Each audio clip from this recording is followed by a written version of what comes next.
آج کی ویڈیو میں آپ کو رفع یدین، قرات خلف الامام اور ناف کے نیچے ہاتھ باندھنے سے متعلق چند حدیث مبارکہ سناؤں گا جن سب کی اسناد صحیح ہیں، اور یہ تمام کی تمام حدیث میں نے آثار و سنن سے لی ہیں جو امام نیموی رحمۃ اللہ علیہ کی کتاب ہے۔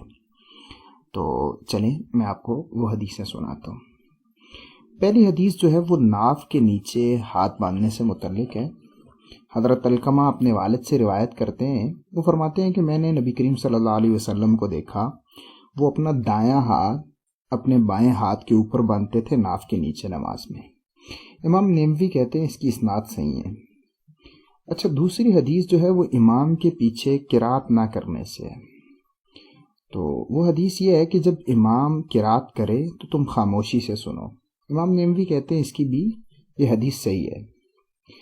اچھا، تیسری حدیث بھی قرات خلف الامام سے متعلق ہے، تو اس کے الفاظ یہ ہیں کہ من کان لہ امام، جس کا امام ہو، فقرات الامام لہ قرات، تو امام کی قرات ہی اس کے لیے قرات ہے، اسے خود سے قرات کرنے کی ضرورت نہیں۔ امام نیموی کہتے ہیں اس کی بھی اسناد صحیح ہے۔ اچھا، پھر اگلی حدیث جو ہے وہ رفع یدین سے متعلق ہے۔ اس میں حضرت عبداللہ بن مسعود رضی اللہ تعالیٰ عنہ کی روایت ہے، وہ کہتے ہیں کہ میں کیا تمہیں رسول اللہ صلی اللہ علیہ وسلم جیسی نماز نہیں پڑھاؤں؟ پھر انہوں نے نماز پڑھائی اور صرف ایک ہی مرتبہ رفع یدین کیا، یعنی تکبیر اولیٰ کے وقت۔ امام نیموی کہتے ہیں یہ بھی حدیث صحیح ہے۔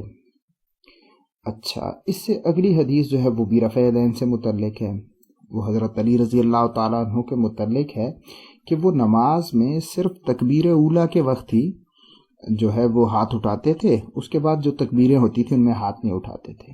امام نیموی کہتے ہیں اس کی بھی سند صحیح ہے۔ اچھا، اس سے اگلی روایت یہ امام مجاہد رحمۃ اللہ علیہ سے مروی ہے، وہ کہتے ہیں کہ میں نے حضرت عبداللہ بن عمر رضی اللہ تعالیٰ عنہ کے پیچھے نماز پڑھی تو وہ نماز میں صرف تکبیر اولیٰ کے وقت ہی ہاتھ اٹھاتے تھے۔ امام نیموی کہتے ہیں اس کی بھی سند صحیح ہے۔